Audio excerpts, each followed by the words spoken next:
Les différentes façons d'aborder le monde sont toutes intéressantes si nous avons l'écoute nécessaire. La COP22 n'efface pas les identités, au contraire, elle les reconnaît et les invite à s'exprimer sur les effets des changements climatiques. Excellences, Mesdames et Messieurs, l'enjeu de nos discussions n'est ni idéologique, ni diplomatique, ni même économique, au sens conventionnel de nos débats et de nos rencontres antérieures. Chacun sait maintenant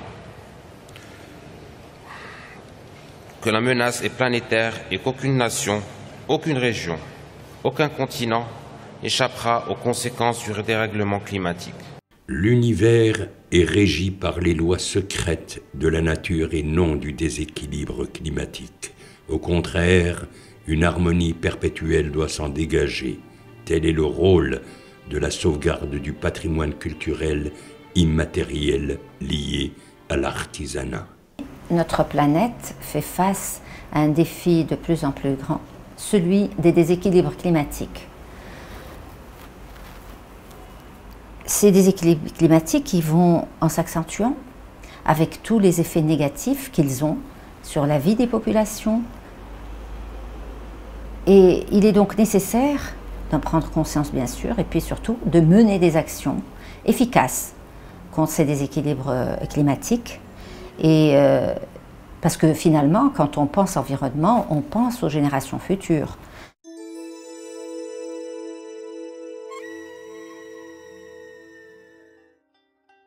Alors il faut agir, il faut rétablir les valeurs, des valeurs constructives, au service de la vie collective, le respect des autres et des corporations de métiers qui participent à faire de la beauté un art et lier le travail à sa dimension éthique.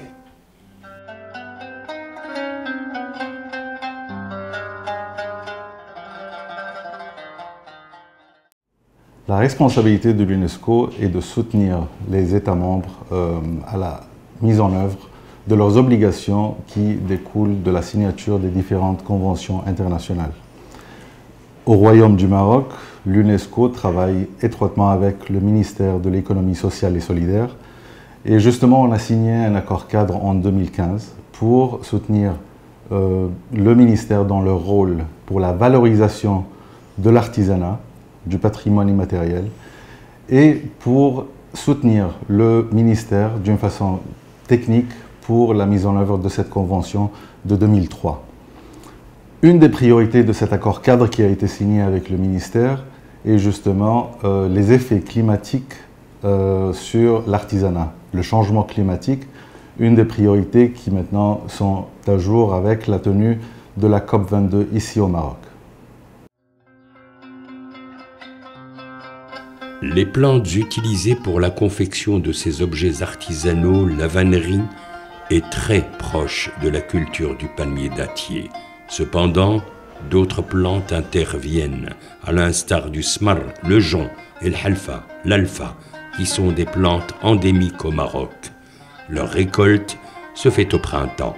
S'ensuit un long processus de préparation. Le séchage des tiges se fait en plein air et dure près d'une vingtaine de jours. Ces mêmes tiges subissent une technique de coloration suivie du tressage, de vannerie, en mettant les tiges dans de grandes bassines d'eau. Témoin d'un patrimoine économique et culturel, la fabrication artisanale de ces articles de vannerie trouve leurs origines dans les traditions marocaines, mais l'intérêt porté à l'écologie et au développement durable remettent en question les valeurs et les qualités qui lui sont associées. Cet artisanat rural redonne tout son sens à la matière en s'appuyant souvent sur des ressources locales, réduisant ainsi l'impact écologique et ses productions.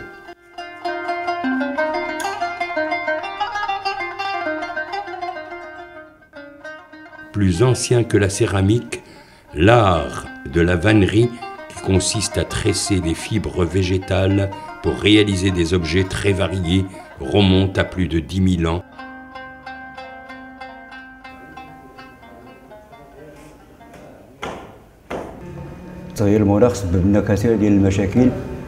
Plusieurs de nos ennuis proviennent des changements climatiques et ceci a affecté notre savoir-faire en ce qui concerne la vannerie.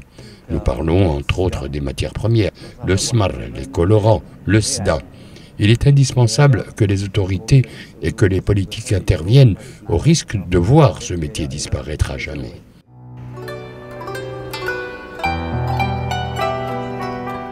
Selon les pays et la technique employée, on utilise du seigle, des herbes, du rotin, du palmier, du bambou, de la paille, du roseau ou encore de la halva.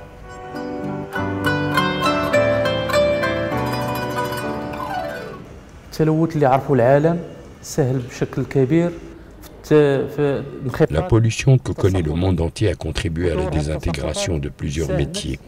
La sécheresse, le manque de pluie sont aussi des facteurs éradiquants. Aussi, le secteur de l'artisanat ainsi que les produits de première nécessité appelés matières premières.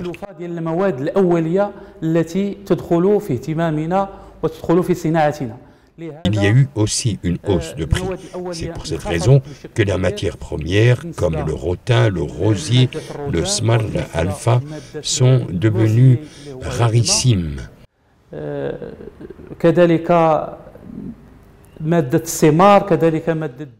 Ce qui implique une baisse de la production, donc une baisse du pouvoir d'achat. بكثرة الجفاف وكثرة التلوث انعكس سلبا على الصانع التقليدي اللي المواد ارتفعت الثمن ديالها وقل المدخول ديالو.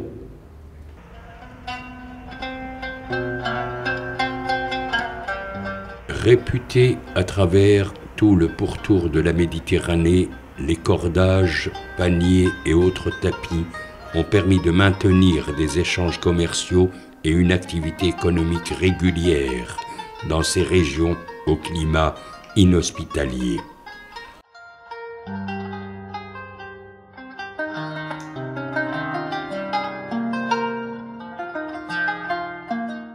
Le tataoui est un cléonnage de plafond de l'étage supérieur des habitats traditionnels de l'Anti-Atlas. Il tient son nom de l'oued Tata, qui est un affluent du Draa. La dimension esthétique accordée à ces plafonds qui ornent les habitats esthétiques des villages de l'Anti-Atlas leur confère un caractère très particulier. Les baguettes de laurier, roses ou de roseau teintes dans les couleurs de l'environnement local à dominante ocre ou jaune qui composent ces plafonds forment des mosaïques à travers des motifs géométriques à forte charge symbolique. Ces motifs anciens d'inspiration berbère dont l'interprétation s'est diluée dans l'inconscient collectif, sont porteurs de baraka et de force magique.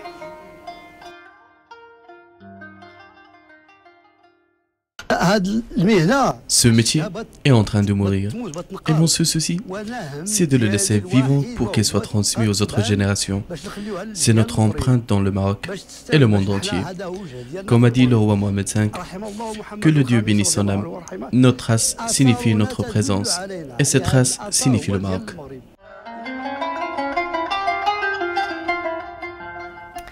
Dans le cadre de la sauvegarde de notre patrimoine culturel immatériel lié à l'artisanat.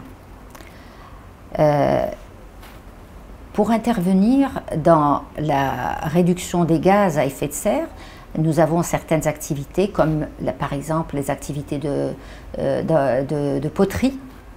Et dans ce cadre-là, pour limiter ces émissions, nous menons des actions depuis quelques années pour éliminer les fours traditionnels qui sont très polluants et les remplacer par exemple par les fours à gaz. Nous avons également, dans le cadre des actions de labellisation de certaines activités d'artisanat, nous tenons compte du volet environnement. avant de délivrer ces labels aux différentes activités.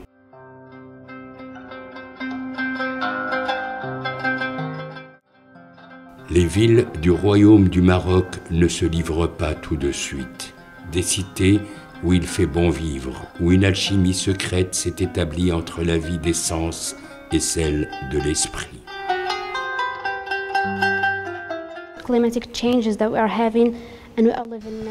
Le changement climatique qu'on est en train de vivre a été la cause de la cherté du cuivre. Il faut donc trouver des solutions afin de remédier à cela. Tout s'y trouve, de l'art à l'architecture en passant par le bois peint, dit Zouaka. Ici, la cité porte la mémoire de ce que furent autrefois les cultures et les traditions du sacré. De cet âge d'or se conjugue avec une certaine philosophie, le savoir-faire du dinandier et ses dessins géométriques. Nous devons, nous tous, habitants de cette planète, la défendre. Nous devons tous devenir des avocats de cette noble cause qui est celle de préserver notre planète pour les générations futures. Et donc, cette action, préserver la planète, c'est penser, c'est intervenir dans le développement durable de notre planète. Pour cela, il faut bien entendu prendre conscience. Ceci est en cours et fait, et c'est également améliorer nos comportements, avoir des comportements responsables, acquérir de bons réflexes. C'est aussi échanger des bonnes pratiques entre les différents pays et les différentes populations.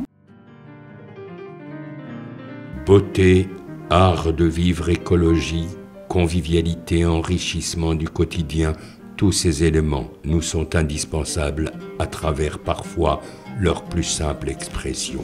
Et c'est pour cette raison que le ministère de l'Artisanat, de l'économie sociale et solidaire, ainsi que l'Organisation des Nations Unies pour l'éducation, la science et la culture, nous mettent en garde contre le mirage permanent du consumérisme, nous faisant croire que le bonheur naît de l'accumulation de richesses, qu'il est toujours devant nous comme une illusion, à l'image de ces oasis que les voyageurs assoiffés pensent atteindre un jour. On invente le bonheur, on se donne la sensation d'être heureux, mais le regard de l'autre nous importe souvent davantage que la réalité. Or, le bonheur se trouve dans l'instant vécu, dans notre façon de sentir, de ce qui est important, notre confiance en la vie et en notre terre. Tout cela fait partie de notre richesse personnelle et donc du bonheur d'être ici.